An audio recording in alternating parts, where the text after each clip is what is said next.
enhance learning rather than circumvent learning or hinder learning. AI has the potential to deepen learning in a big way if used well. And so we want to focus on how that can happen, which means we need to focus on the process and the learning, not only the outcome.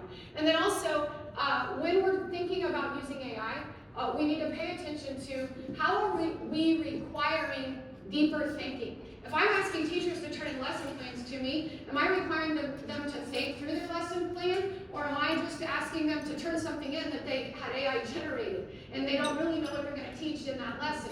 Which is it? So what is that process to help us require deeper thinking?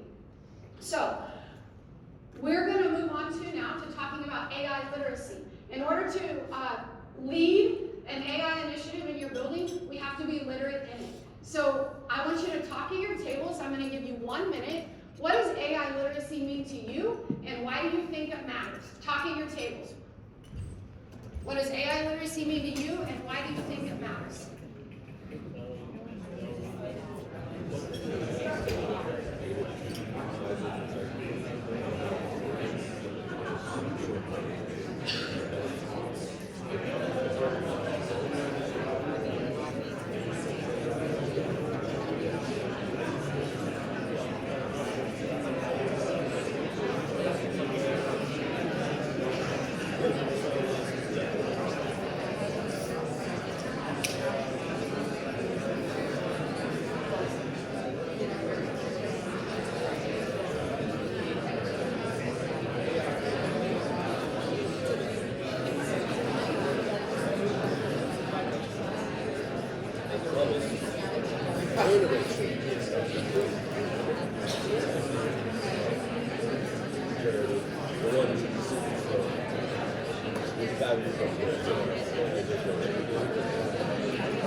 Thank you for that.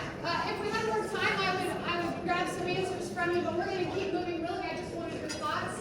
I wanted your brain to start thinking about why is AI literacy important. In May of this year, Microsoft Work Trends report put out this report. Keep in mind that ChatGPT came out about 2 years ago. So over the last 2 years, this is what companies reported this past May after about a year and a half of ChatGPT coming out. They said that 75% of knowledge workers across the U.S. are using AI. They said that 60% of employers are reporting that they want students to graduate with some AI knowledge.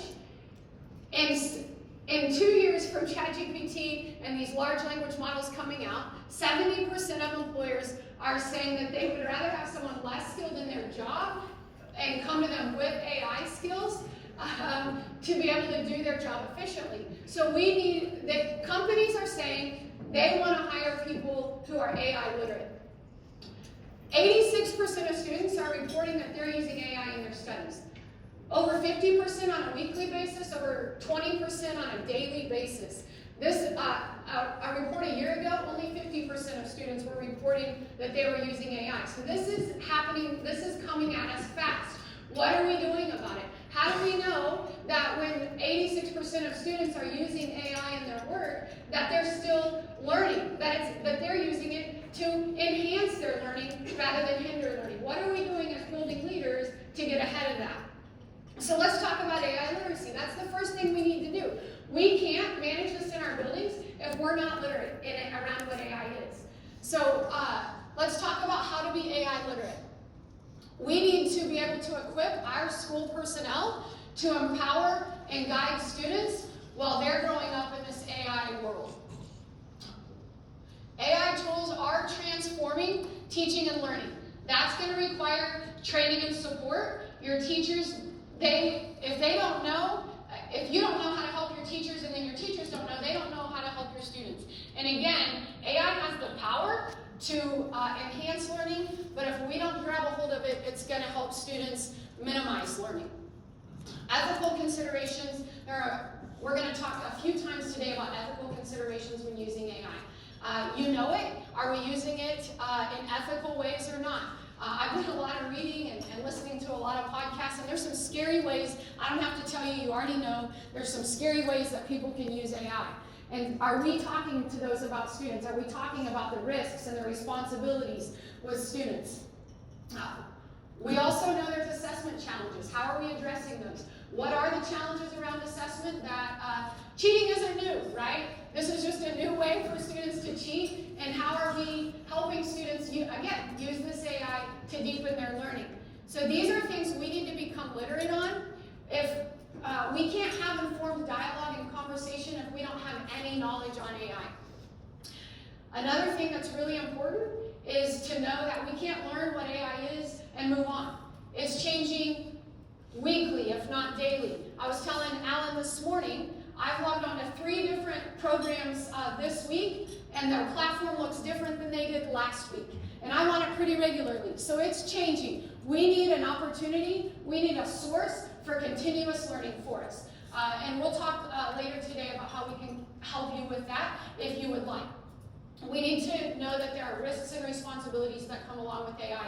We need to be aware of what some of those are so we can address them, we can have conversations with them around our students. 6 out of 10 students reported that their schools have no guidance around using AI in their schools, or if they do, they don't know about it. And that's the high school students. But do your teachers know?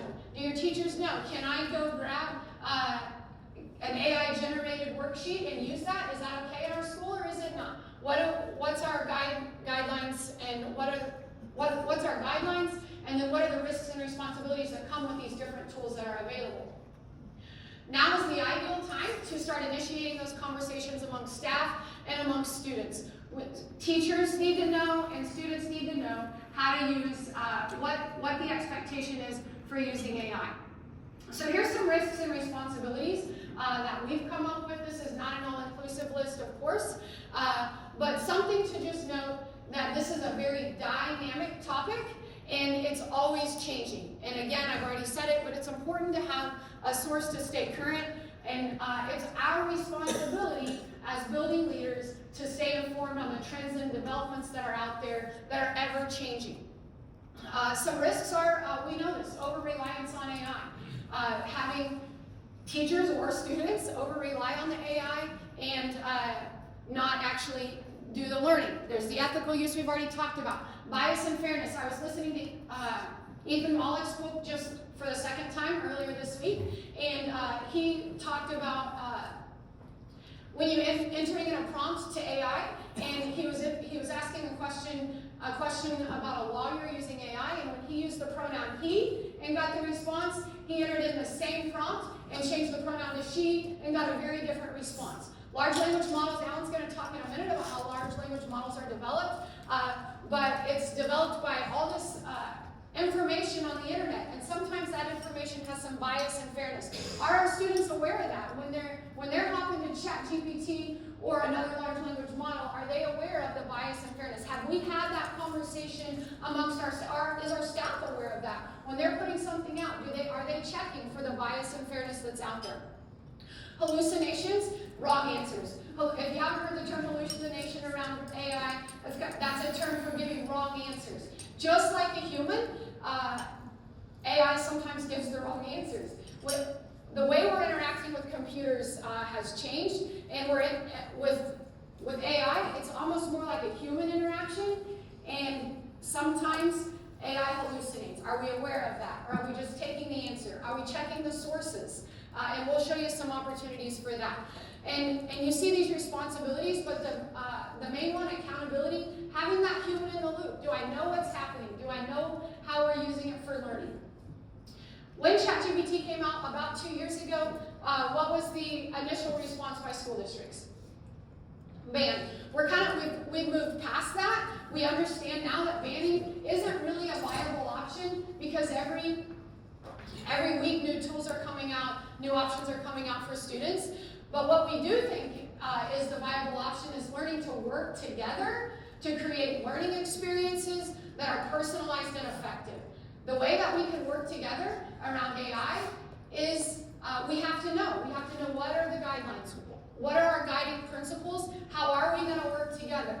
And so we need to develop amongst our staff and students a where students, staff, and community know what the expectation is. They know what is appropriate use and what isn't. If 6 out of 10 students are saying, I don't know, I used it, I don't know if it's okay or not, then we haven't done a very good job communicating on that yet.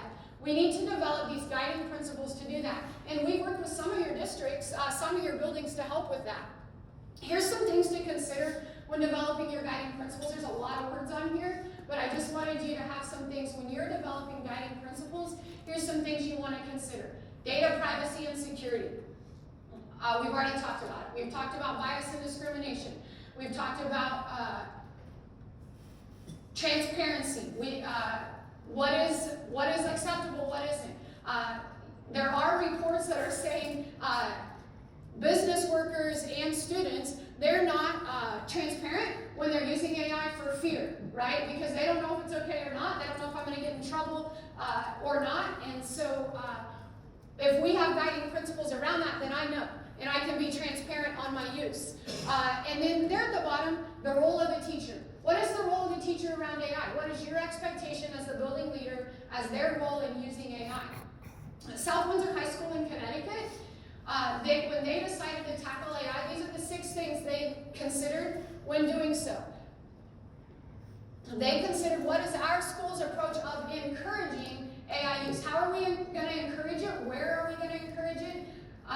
When are we discouraging it? When are we saying not? Leon Furs, he has he's a researcher and he's built a tool that shows like a continuum, and they put that out for teachers to put out to students. It starts over here, no AI on this, to full AI here, and some pieces along the way that says you can use it for research on this one, you can use it for feedback, and so that's a tool. But what is the approach? They formed teacher and student AI squads. They created a criteria. If we're going to ever put AI student facing, it has to meet this criteria. They developed that. They developed strategies for how they're going to integrate it into the writing process. They developed guidelines and teacher expectations, which is what we were just talking about. And then they even talked about how can students use AI and teachers use AI for tutors to complement the teacher's work already. So at your tables, 30-second timer, talk about which one of these considerations stands out to you, and how could, what's one that you could start with if you're looking here. 30 seconds, which is one of these considerations for you to start with when you're considering your AI journey? Go.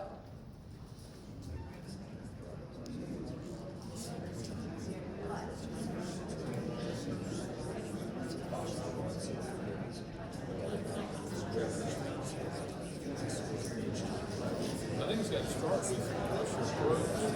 So you got to do it. Before you can do that other stuff, that's a story.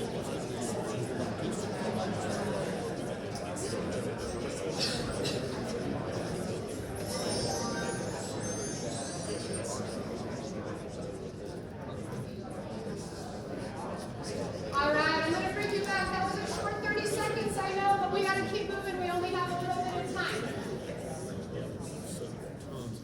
At USA Kansas, with Alan, we have developed a Google or an AI assistant that will help schools walk through the process of developing guiding principles. If that's something you're interested in, we're happy to help you with that. Now I want to jump into some AI tools. What are some AI tools that are out there, and what are the risks and responsibilities that come along with those tools? So we're going to what we're going to do over the next 30 minutes is we're going to start really broad, and we're going to talk about the really broad tools that are out there, what risks and responsibilities come along with those, and then we're going to kind of keep getting a little more narrow and what safety features are involved with different tools and how do you know. So large language model manufacturers such as OpenAI, they developed ChatGPT, Anthropic developed Claude, Google developed Gemini, and Meta developed Llama. And so the companies develop the large language models, and then there are people that pay to use those large language models, but they put wrappers around them, and we're going to talk about that. And then to add even more safety and control, you can build your own assistants and have even more safety and control. So next we're going to talk about large language models. And basically, the point of a large language model is that the way information is stored and retrieved has changed. So a large language model is all this information that's on the web has been put into as the data piece for the large language model, and it number crunches all that information, and large language models are trained to give the next right word each time. Give that next right word. And again, like I mentioned earlier, when you ask for information from a large language model, you're going to interact with it more like a human, rather than typing in something in your Google search bar and get several links that you can click on. And you're familiar with this, but it's going to give you an answer back. And then you can ask it a question back and forth like a human. Again, the main point here is the way information is stored and retrieved, it's changed for us. And the way your students are interacting with AI and technology, it's changed. Their approach is different. So when you're using large language models in your school, in your job, or when your teachers are using it, and when your students are using it, some use cases for it, some reasons to use it. I have AI in my pocket, right? Just last night, I picked up my phone, I got on ChatGPT, and I said, what ice cream places are in Wichita? And then I said, what are the addresses? And it just talked back to me like a human, and it gave me the answers. So we're walking around with that AI in our pocket. That's going to change more and more as we go. Alan keeps telling me about what's going to happen to our phones, and how AI is going to know everything that our phones have on them. And it's a little scary to me. But that's the direction that AI is going. So we have AI in our pocket. Another use case is for personalized learning. If I have something I want my students to read and I need it in another language, I can hop on ChatGPT real fast, it'll transfer it to German, and I can give that to that student if it's information I want them to know and understand. Improved accessibility. If I want to put that same reading in there and say, please change this from a 5th grade level to a 3rd grade reading level, it will do that. Again, we need to have a human in the loop though. I don't want to just give that to a student and assume that it did what I asked it to do. I want to review it first. And large language models, they can support administrative tasks. I can hop on ChatGPT and I can say, please create a sign-up sheet for the pep bus for Friday night's football game, and right there, I have it, okay? And so we got to talk with our, at the Secretary's Conference about AI, and they were impressed with some ways that AI can improve efficiency in their jobs. But we gotta know there's risks and responsibilities that come along with large language models. One is if I ask a student to hop on a large language model such as ChatGPT, Claude, Gemini, I don't know what responses it's giving. I don't know if it's hallucinated or not. Have I talked to students about knowing? How do they know if it's hallucinating or not? ChatGPT just in the last week or two came out with GPT search, which is good because now it does at least link me back to the source, so I can click on that source and read more about it. So that's helpful. That's a helpful feature. Again, that bias and discrimination. Large language models, I don't know what bias and discrimination has happened, and I can't see the conversations that my students have had with ChatGPT. So there's a risk in asking them to go to that. Again, those hallucinations, and then those unintended consequences, which I keep talking about, but it's that lack of control. I don't have control over what feedback my students are getting anymore. And we're going to keep talking again. This is why we're going to keep talking about how you can gain control along the way. So there are tools out there that use large language models, and they pay for the use of the large language model, but they put a wrapper around the large language model and add a little bit of control to it in some ways. So if you're on social media, you interact with artificial intelligence on a daily basis. If you have any social media platform, you're interacting with artificial intelligence. You can see this is a screenshot from my Facebook on a post that ESPN put out. There's 8,000 comments. There's one little blurb there that the AI, they compiled. Here's kind of what the comments are talking about. These 8,000 comments are kind of saying. So AI is doing that. I listen to a podcast a lot on AI called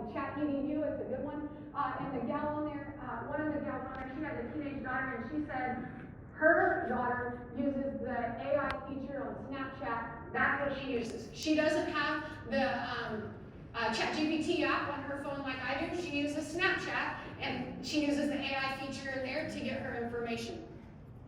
So other tools that are wrappers around a large language model, Magic School AI.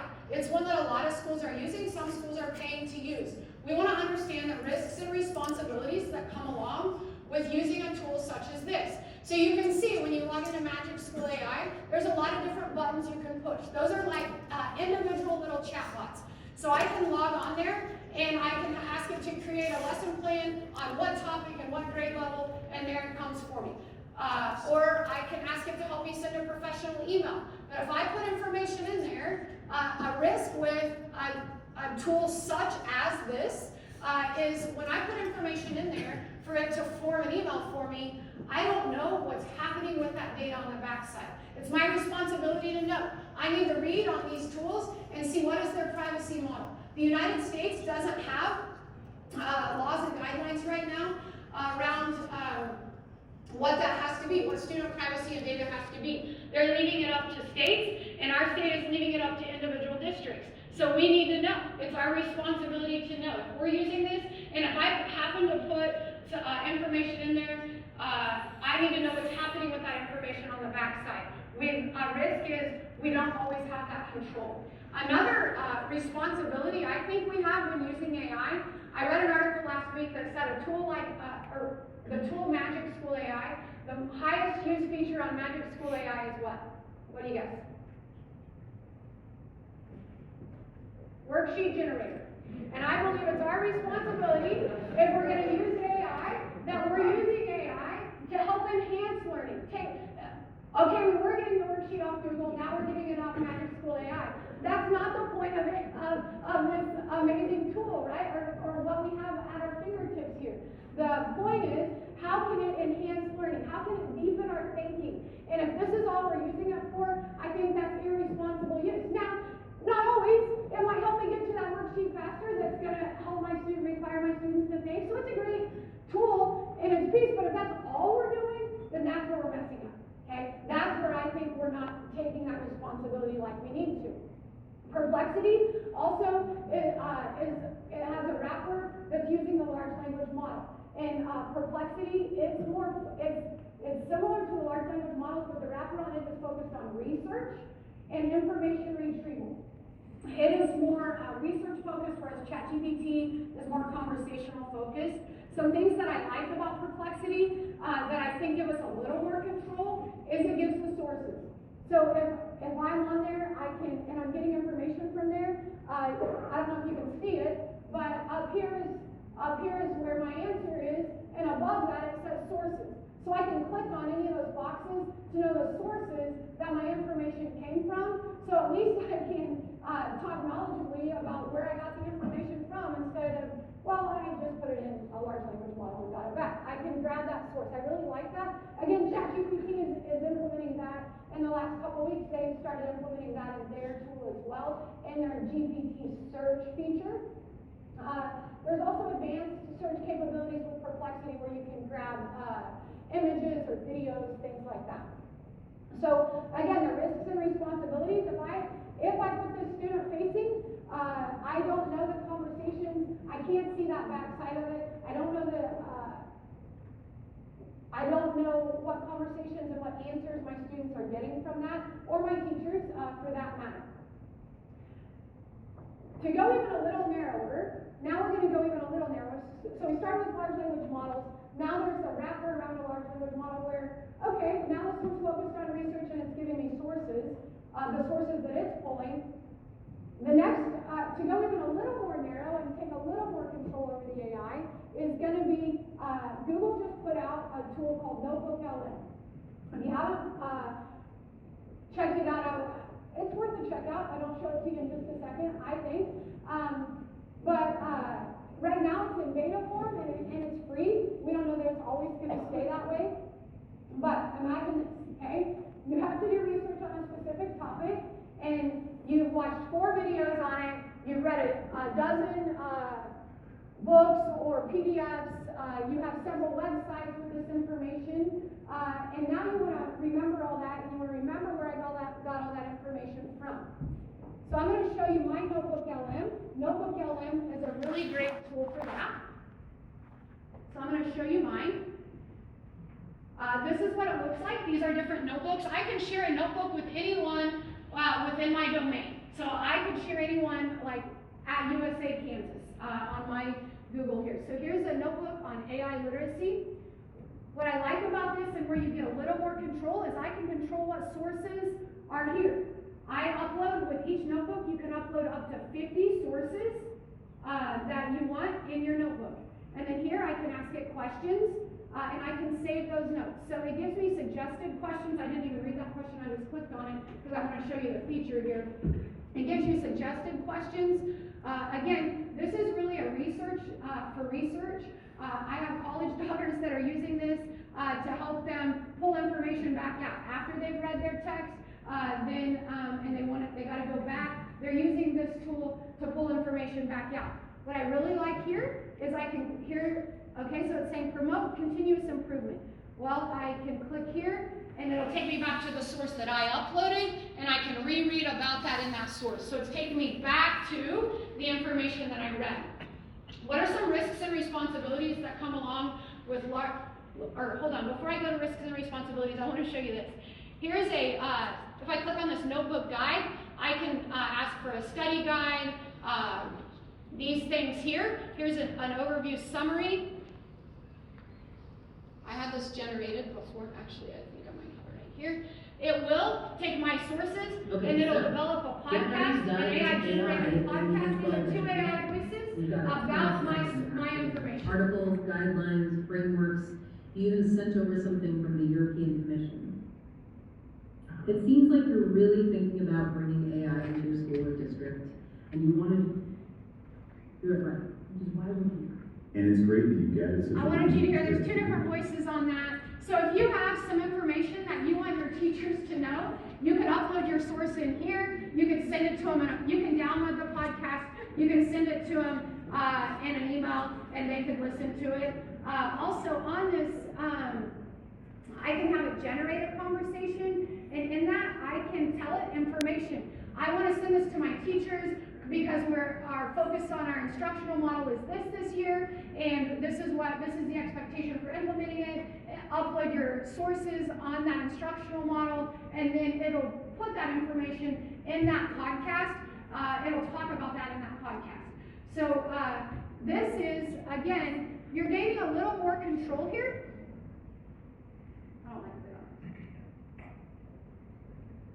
But however, there still are some risks and responsibilities that come into this.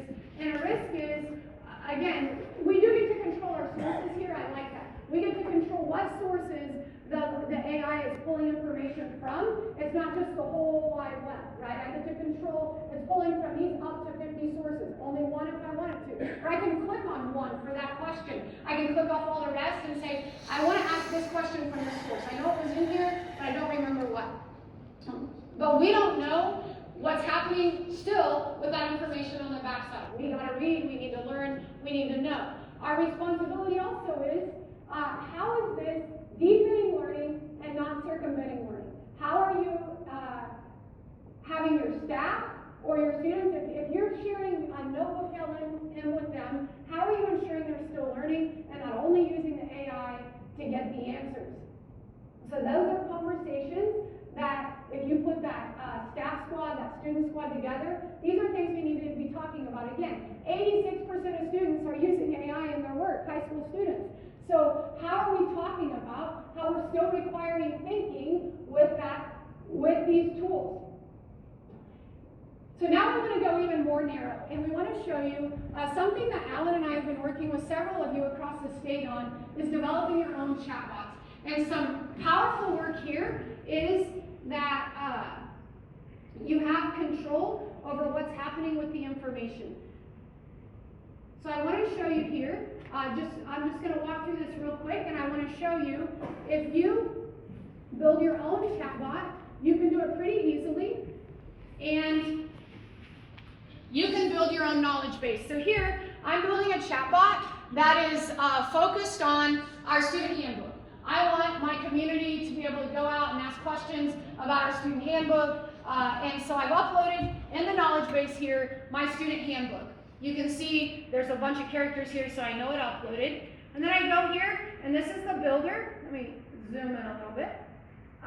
Here's the builder, and I put in some boxes here. So here, I pull out a text box. You just pull it out, drag it out, and it goes right there. And then I click in here, and I put what I want my chatbot to say. Hello, I'm trained on our student handbook for whatever school. What question do you have? And then I want to capture that text. And what do I want to capture here? I need to make that a variable. Well, my question, or what I asked is, what question do you have? So I created a variable called question, and that's all I put in here. I can put a lot of things in here because I have a lot of characters, but I just put question.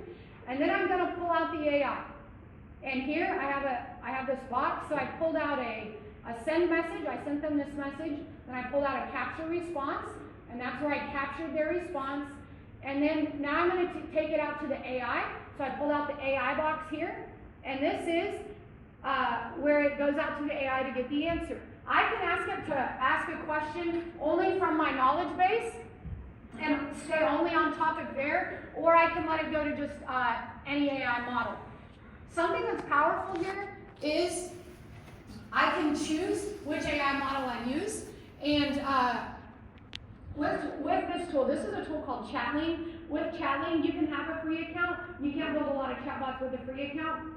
We pay for it, but now I have access to all of these large language models that I would be paying for anyway. So I'll show you in a minute. You can develop a chatbot just around ChatGPT-4 and ask any question you want with this tool. So that, and then you don't have to, also pay for ChatGPT-4 because you're paying for it here. So I told it what large language model I wanted it to use. I told it that I wanted to use the knowledge base, and then I told it, you're trained on the student handbook, the user has the following, and then I put in my variable for question.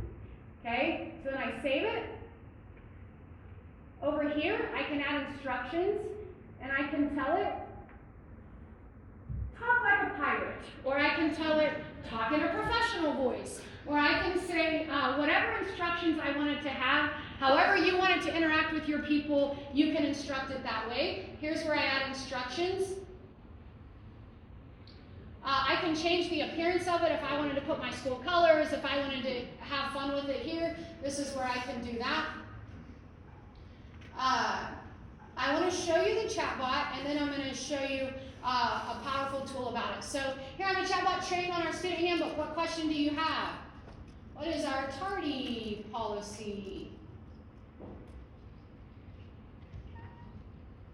When you demo AI in front of a live audience, the thing about AI is you never get the same answer twice, so it's a little risky to see what answer you might get. But so here it's going to tell me, it's pulling from that knowledge base in the handbook, telling me what the tardy policy is.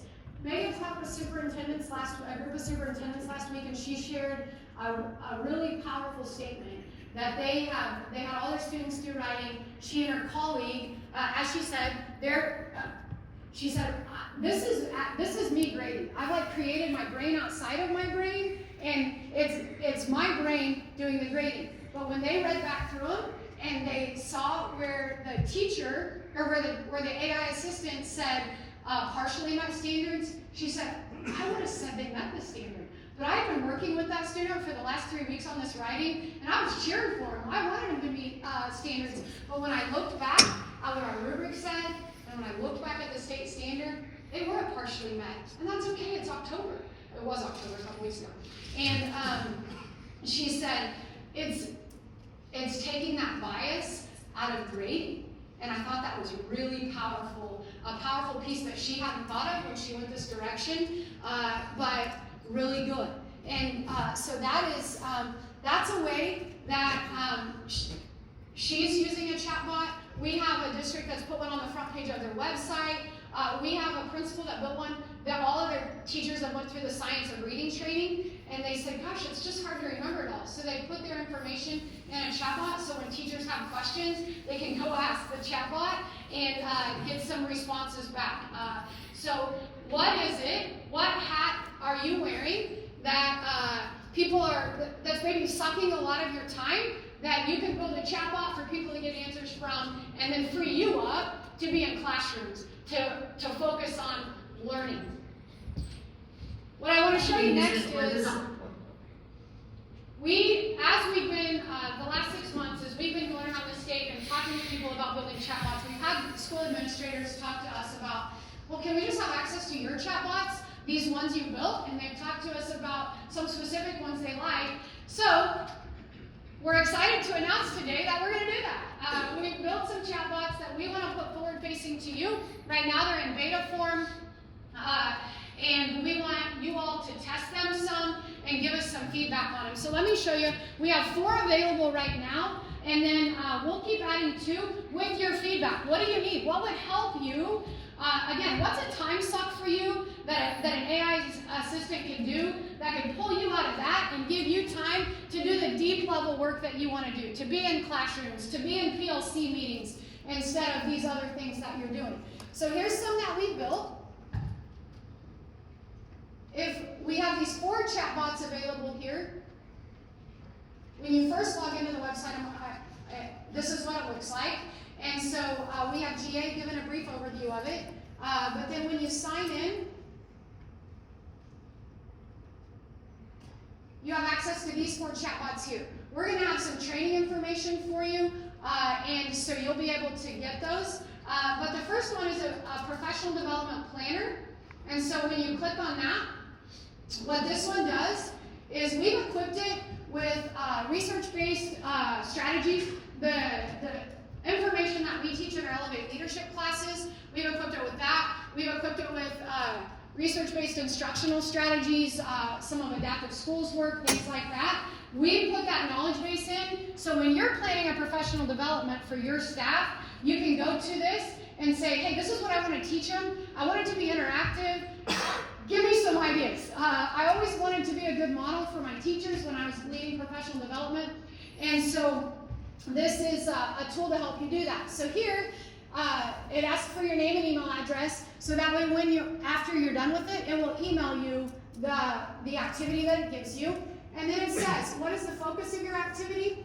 What is the learning goal?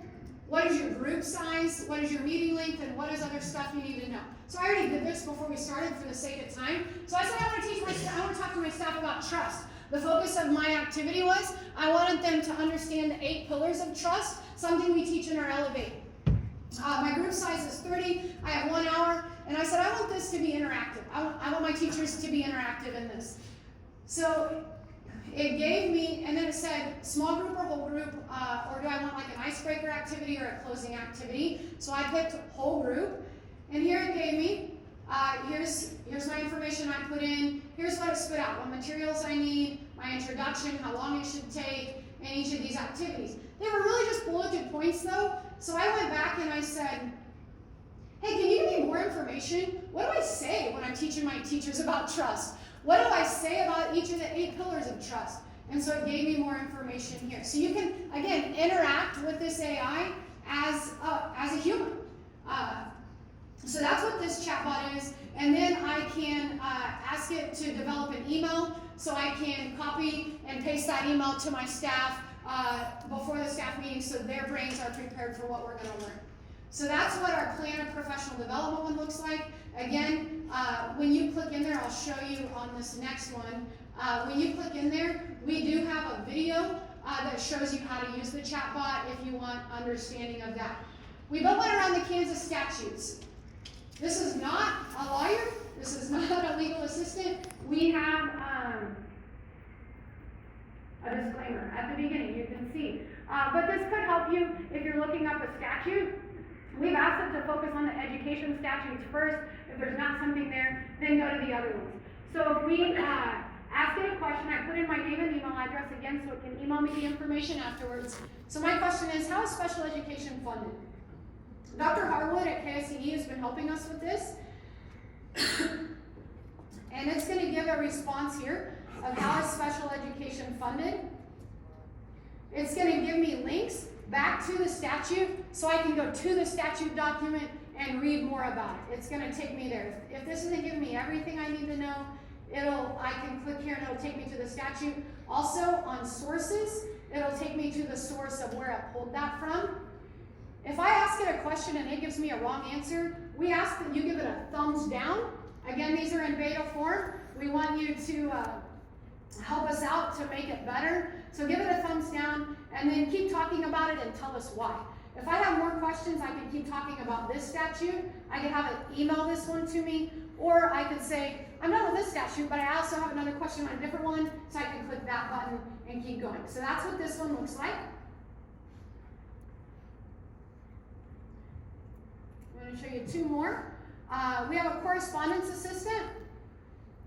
This is to help you. Again, we're not trying to let you use AI to develop your stuff, but how can we put your voice and let AI assist you when you're corresponding with people? We know that's a big part of your job.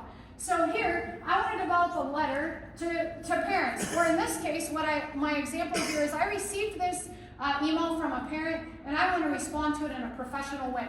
So maybe I don't feel like it right now. No, but so I copied and pasted that correspondence in there, and then it gave me some information. Okay, Jira, here are some positive things that were in that. Helps me just pull it out real quick. Here are the concerns. I said, okay, here's how I want to address the concerns. I didn't put it in complete sentences. I just said, here's how we're, this is what we're doing. Maintenance is working on the playground issue. I didn't have to put that in a complete sentence. And then it developed an email back for me, again, with the information that I gave it. Okay, this is how these are the words I want to use to respond. It put it in a neater form. But I said, okay, I want to talk about this a little more. I want the parent to know that they're always willing to come in and visit with me. So I put that. Can you add that in the email? And so I put that in there, and then it added that in the email. So this is just to help you with your correspondence, whether that be with community, parents, teachers, students, whatever that looks like. The last one that we have on our website today is an observation summary. And I'm going to go through this one quickly as well.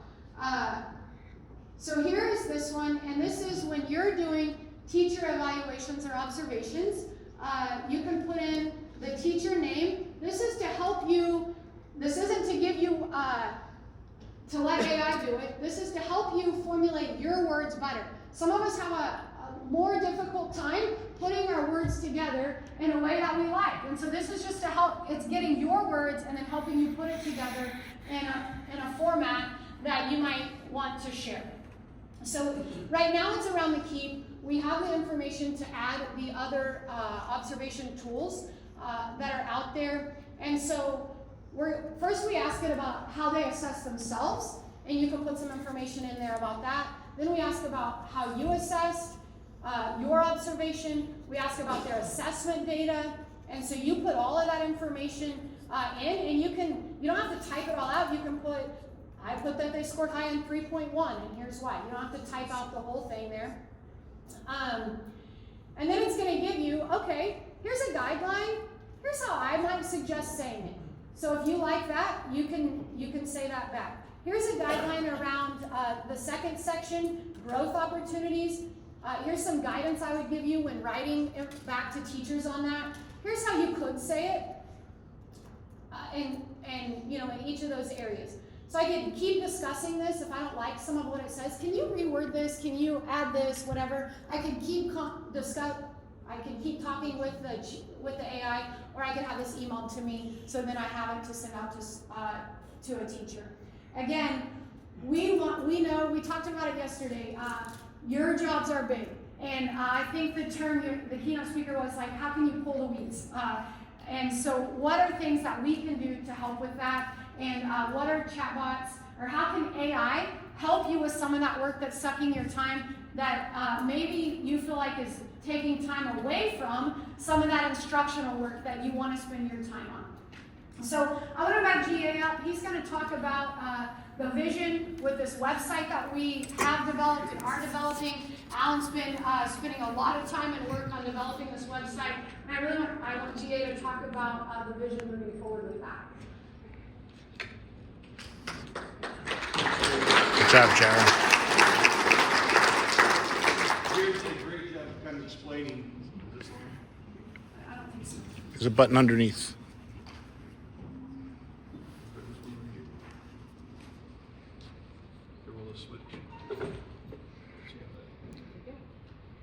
Jared's done a nice job of explaining AI to you, and then we kind of lead into this idea of how can we maximize the opportunities for you as leaders, because that's really what we're trying to do. Your job is 50, 60, 70% management, and it gets more difficult every day to do your job. And so what we're trying to do is try to give you the opportunity to take back some of that management time by providing tools like this that will assist you. And that's what that's all about. We're not trying to replace you or do anything else. Because what we want you to do is, through our Elevate programs and the work that we're doing in your districts, we want to see you in more of a leadership mode. We want to see you in the classrooms. We want to see you with the teachers and the students providing leaderships. We want to see you working on your Keynote programs and improving student academics. That's where we want to see you. And so if we can maximize your time on the detail work that you have to do, the management side of the work that we can do, through using our chat bots, that's what we're trying to do with the website. It's not for everybody. We understand that. We understand that we'll provide some of these services probably at no cost as part of your membership. Others of them will be part of the cost. It'll be a benefit cost for that website because it's going to be a tool. I'm terrible at writing evaluation summaries. This would have been fantastic for me to help me write an evaluation summary. I know what I want to say, I couldn't always spit it out. And if I could, when I did, it was 2 or 3 hours later, by the time I rewrote it 3 or 4 times, got it proofread a couple of times, and got it where I needed to be ready to present to a teacher. I've just now taken away time I could be in the classroom, or meeting with another teacher, or improving academics through my leadership skills as a principal. That's what we're trying to do with the website. We'll also integrate, this is a learning management tool. We will also integrate our work that we're doing with Elevate Leadership and some of the other work that we're doing over the course of the year to improve your skills as a leadership and leaders. We have some activities that we're thinking down the road, the things we can do with our aspiring leaders to help them be stronger when they hit the road, hit that job when they come out of the classroom. Because honestly, when I came out of the classroom in 1995 with mostly brown hair, I had a chance to be an assistant principal. I had a chance to learn with others. Many of you don't have that opportunity. You're jumping from the classroom to the leadership role in June. You're going out of the classroom in May, you're jumping into a leadership role in June, and you have parents that you have to answer to in July, and you're going, oh my gosh, I don't know what I'm doing.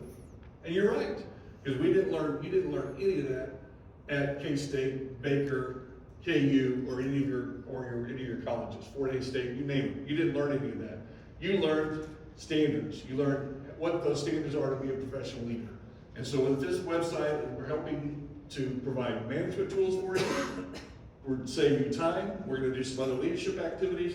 But we want to hear from you. We need to know what you need to make this better as we move forward. And that's what that's all about. So I appreciate Jared being out here to help explain some of this work.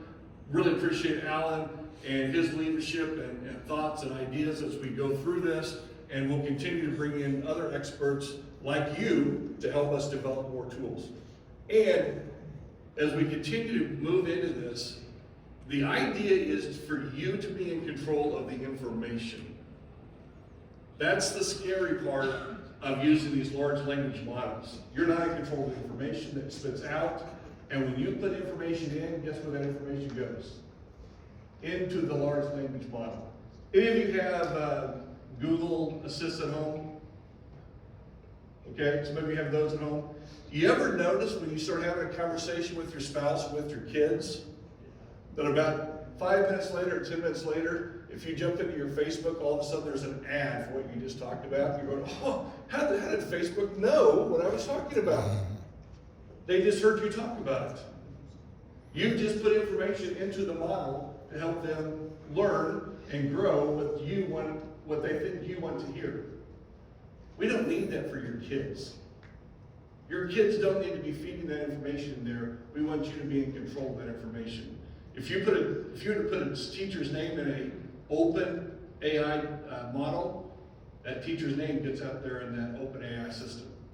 Using our models, it's gonna be deleted immediately with the security places we have on there. That's not gonna go into our database of information. And the other thing, the models that we use, that we develop, is the research that we feel is important to help you in your jobs. And it's gonna be the research that we put together, not something that the internet thinks you need to know.